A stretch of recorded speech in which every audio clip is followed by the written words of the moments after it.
समाजवाद का दम भरते हुए उन्होंने कुछ किया नहीं, और जितनी ये स्कीम शुरू की गई है वेलफेयर स्टेट के तहत, उसका फायदा बीजेपी ने लिया है। इंटरेस्टिंग। तो भाई एग्जिट पोल्स बाजार को पसंद आने चाहिए, और इसी पे बहुत डिटेल में आगे और डिस्कशन करेंगे, यही नहीं छोड़ रहा है। सीएसडीएस के प्रोफेसर संजय कुमार सर होंगे हमारे साथ जब हम लोग 10 के दमदार ट्रेड में कदम रखेंगे सुबह 10 बजे। तो नीरज जी के साथ और प्रोफेसर साहब के साथ इसी एग्जिट पोल्स पे और डिटेल में करेंगे हम लोग बातचीत। लेकिन ये दोनों क्यूज जो थे, ग्लोबल और रख दिया एग्जिट पोल आपके सामने। अब वीरू से जानते हैं फिर इस मार्केट्स को कैसे अप्रोच करना है, डेटा क्या कह रहे हैं। कल दबाव था, दबाव अच्छे खासे मीनिंगफुल नॉक के साथ भारतीय बाजार में कामकाज, और उसके ऊपर $1 बिलियन की फिर से सेलिंग। वीरू अब करा क्या जाए बाजार में, निफ्टी पे क्या रणनीति होगी? जी देखिए आशीष, हमको कल एक सब्सटेंशियल गैप डाउन मिल रहा था सुबह, एग्जैक्टली इसी वक्त यही बात हो रही थी कि इस गैप डाउन को तो नहीं, लेकिन हाँ कोई पुल बैक मिले तो उसे सेल कीजिए। हर पुल बैक अगर आप देखें सोल्ड ऑफ में कन्वर्ट हो गया, सेल में कन्वर्ट हो गया। स्पेशली 12 बजे के अराउंड 15,930-40 का लेवल। फिर क्लोजिंग में जो हमने बात की थी अगर आप देखें तो लगभग 820 का स्तर था। हम गए सिंक हुए, मॉर्निंग लोज को वॉलेट किया, 710 छू कर आए। फिर अगर आप देखें पुल बैक दिखे, तो एक बहुत सब्सटेंशियल गैप डाउन के दिन तुरंत खुलते ही सेल नहीं करना था, हायर लोज पे सेल करना था। अब देखिए आशीष, आपने सुबह से यहाँ पे आज 2-3 समीकरण पे बात कर ली, जिसमें ये भी है कि यूक्रेन और रशिया के बीच में अगर आप देखें जो डेडलॉक है वो कंटिन्यू है। टॉक्स अगर आप देखें सक्सीड नहीं हो पा रही है। क्रूड कुछ फैक्टर्स के चलते हल्का सा अगर आप देखें रिट्रेस हुआ है, बट स्टिल हायर लेवल्स पे है। हालांकि अगर आप देखें, आपने जो तीसरा पहलू जोड़ा उसमें वो था बीजेपी की यूपी में एक विन पॉसिबल। बहुत सारे फैक्टर्स हैं जिस पे हमें रिएक्ट करना है, लेकिन डेटा क्या कहता है इस बीच में? देखिए डेटा ये कहता है कि एफआईज बहुत स्ट्रॉन्ग सेल मोड में है आशीष, वो अपसाइड क्रिएट नहीं होने दे रहे हैं। आज से 3 दिन पहले जब स्थिति इतनी खराब नहीं थी, जब क्रूड 85-90 था, हमारे पास स्कोप ये था कि डीआईएस की बाइंग थ्रस्ट जो जनरेट करती थी वो सस्टेन करती थी, लेकिन वो नहीं कर रही है। एफआईएस की 7500 करोड़ रुपए की सेलिंग, डीआईएस की बाइंग अगर आप देखें उसको एक मीनिंगफुल थ्रस्ट में कन्वर्ट नहीं होने दे रही है। स्टॉक फ्यूचर्स में अगर आप देखें आशीष, 725 करोड़ की selling, 18,000 contract short, that's huge. और 1762 करोड़ रुपए की अगर आप देखें इंडेक्स सेल, 23,000 कॉन्ट्रैक्ट शॉर्ट, और इंडेक्स ऑप्शंस में आशीष 55,000 पुट लॉन्ग, और कॉल शॉर्ट ज्यादा है उनकी। तो ये डेटा एफआईएस का आशीष कहीं से भी अगर देखें, ये at least for the time Bing reflect नहीं कर रहा है कि वो किसी प्रकार का अगर आप देखें पुल बैक में कंट्रीब्यूट करेंगे या फिर पुल बैक देख रहे हैं। No, not exactly. आइए कल के स्टैट्स को देखते हैं। कल के स्टैट्स क्या कहते हैं? याद रखिएगा, कल भी सुबह मैं कह रहा था कि अब जो जोन हमारे लिए खुल गया है बिलो 16,000, वो है करीब करीब 15,450 और 550 का। अब लेके आइए आप आज के पिरामिड्स और कॉल राइटर के स्टैट्स। अगर आप आशीष आज के पिरामिड्स को देखें, आपकी स्क्रीन पर आएंगे, ये देखिए किस प्रकार से 16,000 का कॉल राइटर कल ग्रिप लेके गया। और पुट राइटर्स में अगर थोड़ा बहुत अगर आप देखें, या फिर राइटर्स क्या कह लीजिए, या फिर पुट्स में कंसंट्रेशन कहीं पर है, तो वो है 15,500 की स्ट्राइक पे, और उससे पहले थोड़ा बहुत 15,700 की स्ट्राइक पे। Please call writing put writing के स्टैट्स लेके आइए।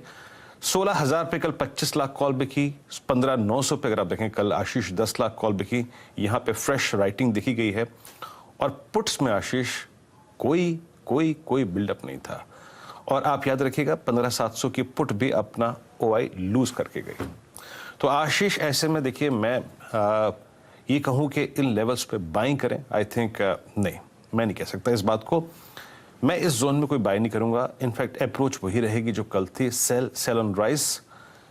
एक मीनिंगफुल लॉन्ग और शॉर्ट कवरिंग का सेशन तभी बाजार में आएगा आशीष, जब हम अपने इस दौर के सबसे स्ट्रॉन्ग कॉल राइटर के जोन के ऊपर ट्रेवल करने लगेंगे, and that is I think 16,060। 60,060 अगर पार हो तभी ये बाजार ऊपर के रेंज को काटेगा, और उन सर्कमस्टेंसेस में 16,178, 258 के जोन को टेस्ट कर सकता है। हम इस पूरी टसल से तभी ऊपर आएंगे जब हम 16,258 का लेवल रीगेन करने लगे, तब इस बाजार में कंफर्ट आएगा, और उसमें फिर आप ऊपर के लेवल देख सकते हैं। लेकिन for the time being Ashish, it's I think sale and rise. लेकिन सेल करते वक्त थोड़ा सा मीनिंगफुल लेवल, जब मैं ये कहता हूं कि वो मीनिंगफुल लेवल होना चाहिए, तो याद रखिएगा मीनिंगफुल लेवल का मतलब है वो ट्रैजेक्टरी होनी चाहिए करीब करीब 15,850 से 950 की। और मीनिंगफुल पॉइंट्स पे शॉर्ट्स को कवर कीजिए। और जब मैं कहता हूं कि मीनिंगफुल पॉइंट्स पे शॉर्ट कवर कीजिए, तो आशीष आपकी स्क्रीन पर 706 कल का लो, देन 646 590 और 540, 540 मिले तो पूरी शॉर्ट को एक बार कवर करें। आशीष।